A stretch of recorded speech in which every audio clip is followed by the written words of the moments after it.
রোশনাই সিরিয়ালের আজকের পর্বে তোমরা দেখবে রোশনাইয়ের ঘরে রোশনাইকে আরণ্যক বোঝাতে থাকে যে তোমার এই বিয়েটা করা ঠিক নয়। কিন্তু এখানে আরণ্যককে রোশনাই বলে আমি বিয়ে করতে চাই, আমার মাসি যেহেতু আমার জন্য পাত্র ঠিক করেছে আমি তাকেই বিয়ে করব, আর বিয়ে করে আমি এই বাড়ি থেকে চলে যেতে চাই। তারপর আরণ্যক বলে তোমার এই বাড়ি থেকে চলে যাওয়াটাই মুখ্য উদ্দেশ্য।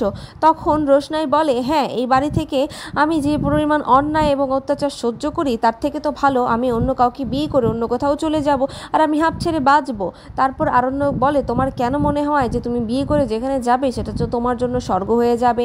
তারপর এখানে আরণ্যককে রোশনাই বলে সেটা আমার জন্য স্বর্গও তো হতে পারে, আমার বিয়ে করে এখান থেকে চলে যাওয়া উচিত। তারপর এখানে আরণ্যককে রোশনাই বলে আপনি আমার জন্য অনেক টাকা খরচ করেছেন, অনেক কষ্ট করেছেন, আর না, আপনি এবার গরিমা দিদিকে নিয়ে ভাবুন, আমার চিন্তা ছাড়ুন। তারপর এখানে আরণ্যককে রোশনাই বলবে আপনি আমার জন্য যে পরিমাণ টাকা খরচ করেছেন সেটা আমাকে জানিয়ে দিন, আমি টাকা ইনকাম করে আপনাকে সেই টাকা ফেরত দিতে চাই। তারপর এখানে আরণ্যক ভীষণ রেগে যায় টাকার কথা শুনে। তারপর আরণ্যক রোশনাইকে বলে ঠিক আছে, আমি তোমাকে টাকার পরিমাণ লিখে দেব, তোমার যেদিন টাকা আসবে তুমি আমাকে সেই টাকা ফেরত দিয়ে দিও, চেক দিয়ে দিও। তারপর এখানে রোশনাই বলে হ্যাঁ তাই হবে। আর অন্যদিকে দেখা যায় ছোটু বই বিক্রি করতে গিয়ে সেখানে হতাশার সম্মুখীন হয়।